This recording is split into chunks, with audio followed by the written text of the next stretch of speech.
Assalamualaikum warahmatullahi wabarakatuh.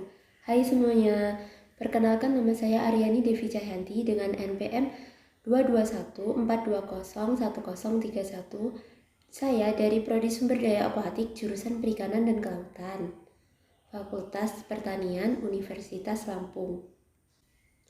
Di sini saya akan menjelaskan tentang reasum yang saya dapatkan dari PKKMB tanggal 15 Agustus sampai dengan 19 Agustus 2022. Oke, langsung saja kita simak videonya.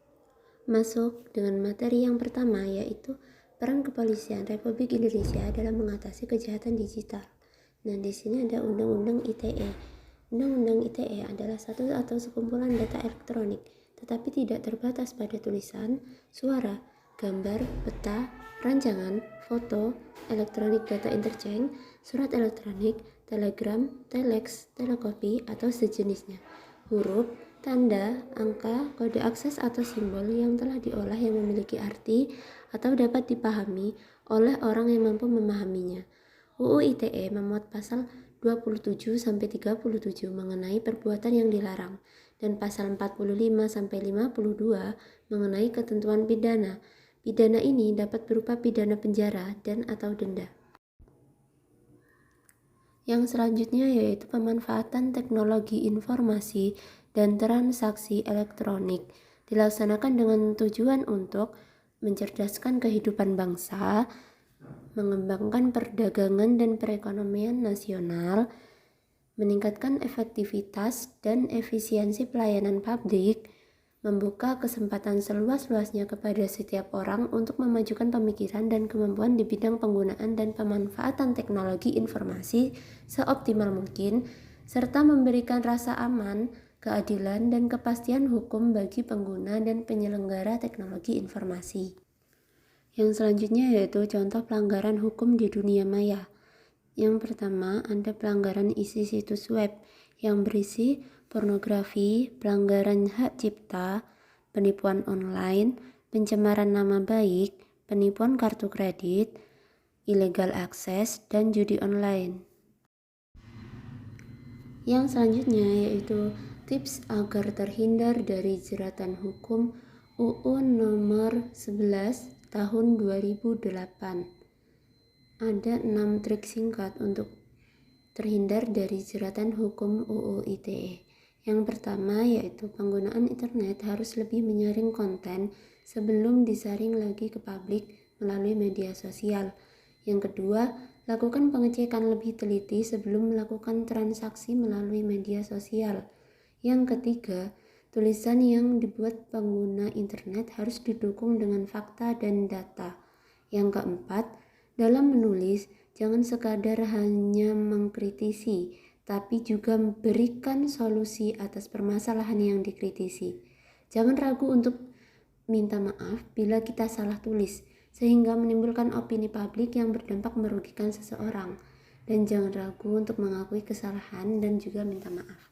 Serta langsung laporkan ke pihak berwajib jika pernah menjadi korban kejahatan di dunia maya. Nah, di sini ada manfaat UU ITE. Yang pertama yaitu menjamin kepastian hukum bagi masyarakat. Yang kedua, mendorong pertumbuhan ekonomi di masyarakat. Yang ketiga, pencegahan kejahatan yang berbasis teknologi informasi. Yang keempat, melindungi masyarakat penggunaan jasa dengan melaksanakan teknologi informasi. Pengembangan karakter mahasiswa sebagai intelektual dan anti-bullying atau perundungan. Bullying adalah suatu tindakan fisik dan non-fisik pada diri sendiri. Di sini terdapat tanggung jawab mahasiswa, terus kemunduran budaya, dan di mana bullying terjadi dan apa jenisnya, dan juga tujuan pemanfaatan teknologi informasi dan transaksi elektronik. Pada hari kedua diisi oleh Bapak Wakil Rektor Bidang Akademik Profesor Dr. Haryandi SHMS dengan materi Visi Indonesia 2045, 4 pilar Visi Indonesia 2045, dan tantangannya. Dan juga indikator profil pelajar Pancasila. Ada juga mengenai dasar hukum Merdeka Belajar, kampus belajar, terus tujuan Merdeka Belajar, dan kewajiban perguruan tinggi. Materi yang kedua yaitu tentang kesadaran lingkungan hidup, manajemen risiko, dan kampus yang sehat. Di antaranya ada lingkungan hidup, terus permasalahan dibagi menjadi 3. Yang pertama lingkungan alam, pada lingkungan buatan, dan pada lingkungan sosial. Yang selanjutnya yaitu pengelolaan lingkungan hidup, menjaga kelestarian bumi. Nah, di sini ada kampus sehat. Kampus sehat yang merupakan gerakan untuk sehat pada tatanan perguruan tinggi. Upaya kampus sehat ada zero tolerance area atau parkir tempat terpadu, terus pengelolaan sampah terpadu, pengelolaan sumber air, arboretum, dan anggrek. Yang selanjutnya yaitu manajemen risiko dan perlunya manajemen risiko. Materi yang ketiga yaitu dipemateri oleh Bapak Profesor Dr. Yulianto MS. Di sini ada 4 tipe karakter mahasiswa yang ada di perkuliahan. Yang pertama tipe mahasiswa study oriented, tipe mahasiswa organization oriented, tipe mahasiswa study and organization. Yang terakhir tipe mahasiswa yang hanya suka bermain. Ada juga 10 karakter yang harus dimiliki mahasiswa ideal. Dan selain itu, mematuhi peraturan yang ada, 2. Mengembangkan diri sesuai minat, 3. Aktifkan membaca dan memahami masalah yang ada, 4. Jujur, berintegritas, sopan, yang kelima, lakukan yang terbaik selama kuliah.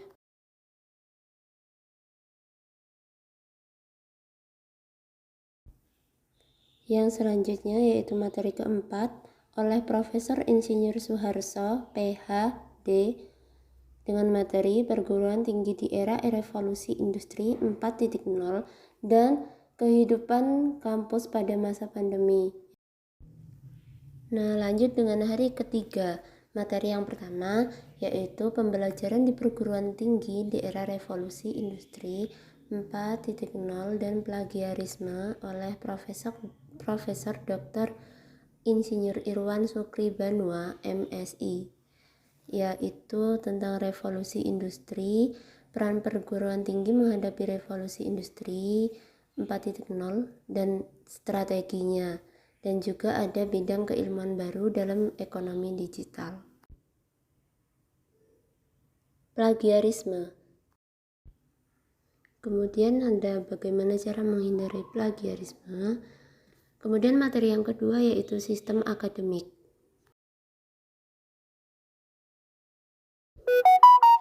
Kemudian materi yang ketiga yaitu tentang UKT.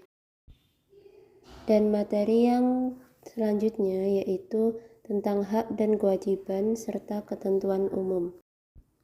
Kemudian materi yang selanjutnya pada hari keempat itu ada jurusan perikanan dan kelautan. Kemudian ada mekanisme persiapan pimpinan perguruan tinggi untuk implementasi MBKM. Terus kebijakan MBKM, mahasiswa, mitra, fakultas, dan program studi. Selanjutnya ada MBKM dan visi misi. Materi selanjutnya pengenalan prodi budidaya perairan. Materi selanjutnya adalah pengenalan prodi sumber daya akuatik. Kemudian yang selanjutnya materi tentang pengenalan prodi ilmu kelautan. Oke, selesai. Dadah. Terima kasih. Wassalamualaikum warahmatullahi wabarakatuh.